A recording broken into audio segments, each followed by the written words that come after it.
Bien, regresamos entonces con el escritor Carlos Alberto Montaner, con quien estamos conversando sobre la región América Latina y sobre todo la situación actual política y económica.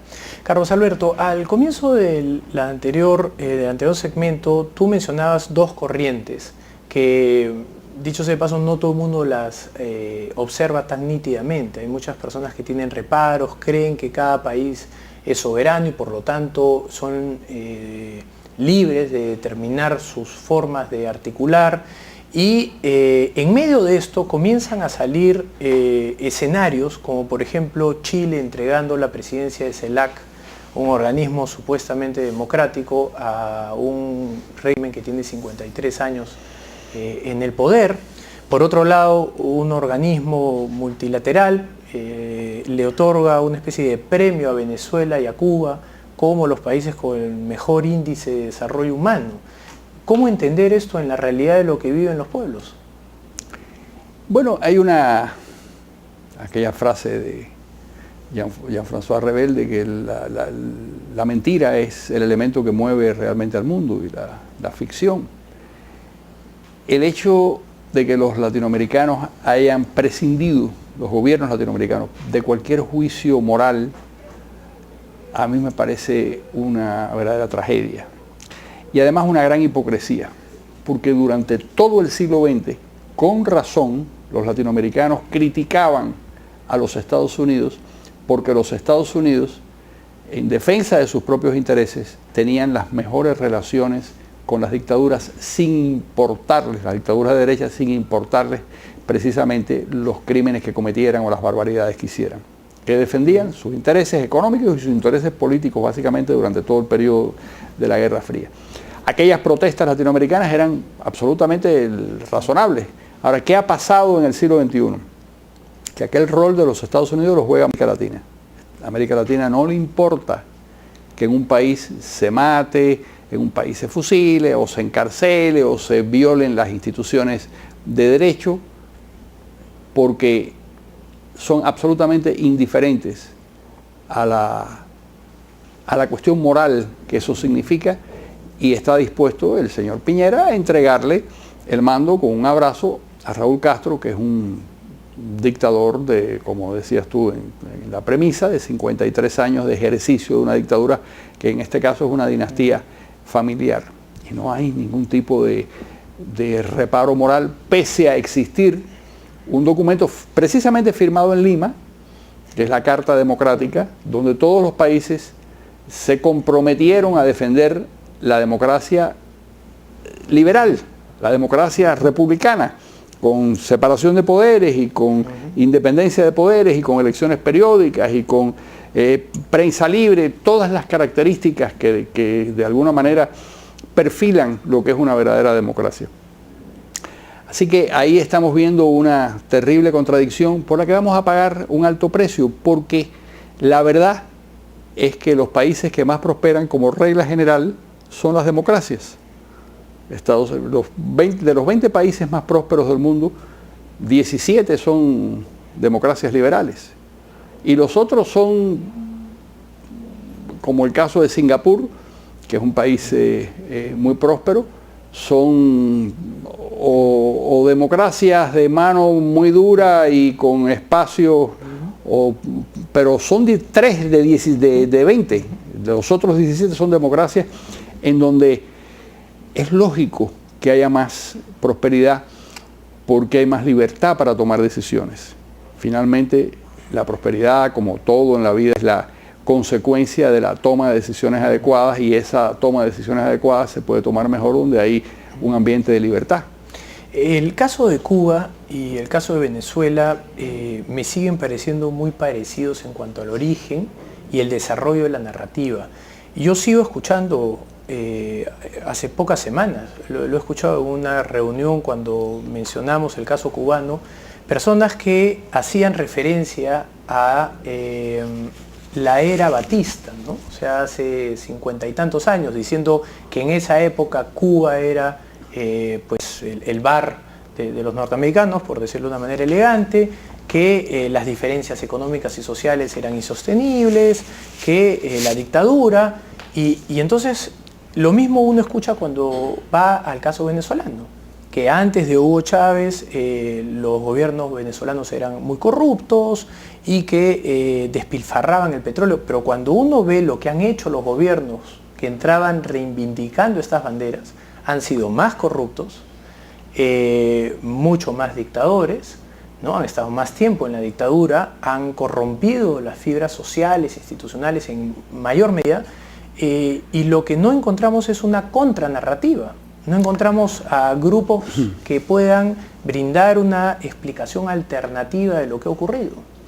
Bueno, realmente hay muchos libros publicados y muchas, pero sobre qué pasó en Cuba y qué pasó en Venezuela, libros y películas y documentales y entrevistas y realmente miles de artículos. La realidad no tiene nada que ver con esa narrativa. En 1958, cuando termina la dictadura de Batista, el 31 de diciembre del 58, Cuba tenía no solo uno de los más altos niveles de desarrollo de América Latina, sino una de las mayores dispersiones de la propiedad y de los regímenes menos injustos desde el punto de vista de la distribución del ingreso. Hay un estudio de un marxista mexicano del año 59, donde establece que los dos países menos desiguales de América Latina son Uruguay y Cuba, lo cual respondía a la realidad. Uruguay sigue siendo el país menos desigual de América Latina. Bueno, en ese momento eran Cuba y Uruguay. Y tiene lógica porque la gran industria cubana era el azúcar, y el azúcar había 35.000 colonos que sembraban el azúcar. Es decir, sembraban la caña y de hecho, el padre de Fidel Castro era uno de ellos. El padre de Fidel Castro, que era un millonario. El padre de Fidel Castro, un millonario. Cuando muere el padre de Fidel Castro, Ángel Castro, en el año 56, deja una fortuna en ese momento de 7 o 8 millones de dólares, que en ese momento es una cantidad de dinero considerable. Tendríamos que multiplicar por 15 o 20 hoy en día para poder entender el tamaño de la fortuna. Y es un hombre que llega pobre, es un inmigrante gallego que llega pobre, qué sé yo, y se convierte en un rico agricultor.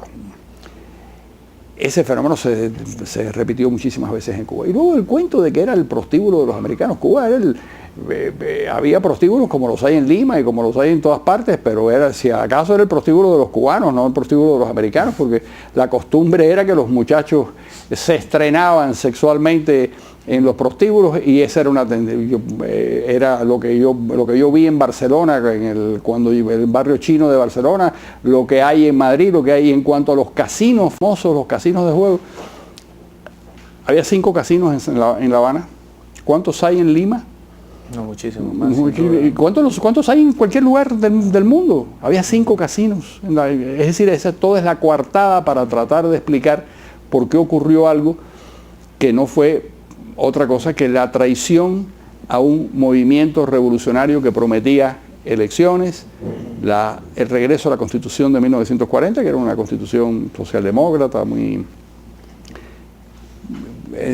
para la época muy avanzada, para mi gusto llena de algunos disparates, pero bueno, pues el objetivo era regresar a la Constitución, regresar a las libertades, regresar a una democracia liberal que le había permitido al país despegar económicamente, y que hay un atlas publicado por Ginsberg en 1953 de la Universidad de Harvard, donde no hay ningún color político. Es un atlas donde lo que hace es mide a 79 países del mundo de acuerdo con 25 parámetros. Y en esa medición, Cuba aparece en el rango número 24 en el mundo, con algunos elementos mejores que otros países, o que algunos países del primer mundo. Por ejemplo, el número de médicos por millar de personas, el número de camas de hospitales, el número de dentistas, las exportaciones de bienes culturales. Cuba exportaba en aquella época 10 millones de dólares en libros de texto. Todavía los latinoamericanos siguen estudiando el álgebra de Baldor, que en fin era, no sé si todavía te llegó a ti, que todavía eres muy joven. No. ¿Te llegó? Bueno, por supuesto. Cuba exportaba libros de texto, en fin, era un paísito que tenía pero es muy difícil luchar contra el estereotipo y luchar contra la simplificación. La simplificación es que Cuba era el prostíbulo de los americanos y que entonces llegó un señor redentor que hizo... Pero eso no tiene nada que ver con la verdad. La verdad es que fue una traición a los principios revolucionarios y que acabó enfrentado al gobierno de Fidel Castro toda la estructura política que había hecho la revolución contra Batista. Hay entonces elementos claves, ¿no? Por un lado está la narrativa, que es de lo que hemos estado conversando. La otra es el caudillo. Claro. Tanto Fidel Castro como Hugo Chávez llegan al poder prometiendo gobiernos democráticos. Los dos renegaron a la filosofía comunista, tanto Fidel como Hugo Chávez en entrevistas previas a asumir el mando.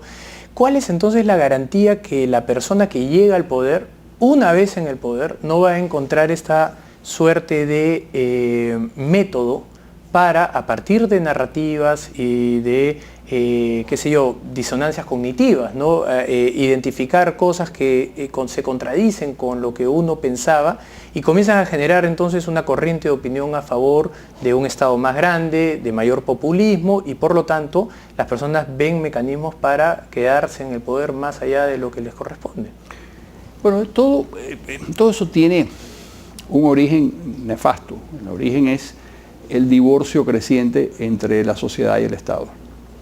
Si nuestras sociedades no ven que el Estado es un conjunto de instituciones libremente segregadas para beneficio de los individuos, entonces empiezan a pensar en que la solución está en que un caudillo asuma todos los poderes y por la fuerza introduzca elementos de justicia distributiva en el país. Esto lo vimos en Perú cuando el golpe de Fujimori en 1992. En ese momento hubo una medición del respaldo de la opinión pública y el 65% de la opinión pública peruana respaldó el golpe institucional de Fujimori, que fue, y me parece un dato curioso porque es exactamente el mismo porcentaje que respaldó lo que ocurrió en Venezuela en 1992 cuando Chávez da el golpe, intenta dar el golpe. Él fracasa, 65% de los venezolanos respaldan esa acción sangrienta que dejó cientos de muertos en las calles y que fue además una barbaridad porque estaba combatiendo un gobierno democráticamente electo que Carlos Andrés Pérez había sacado la mayor votación de la historia de Venezuela. Sin embargo, el 65% de los venezolanos estaba de acuerdo en que lo derrocaran. ¿Qué quería decir eso? El caso venezolano o el caso peruano. Que había una insatisfacción fundamental en el conjunto de la sociedad con relación al Estado. Lo que quiere decir que si queremos que este sistema sea un sistema estable y sea un sistema que pueda regenerarse y funcionar y transmitir la autoridad organizadamente, tiene que ser eficiente, tiene que ser justo y tiene que someterse a la autoridad de la ley, que era las cosas que no pasaban en nuestros países. Bien, Carlos Alberto, te agradezco muchísimo por tu tiempo y por el espacio. La verdad es que ha sido una conversación más que interesante y espero tenerte otra vez en el programa cuando pases por Lima. Muchísimas gracias. Bien, vamos a una pausa y regresamos. Scotiabank, descubre lo que puedes lograr.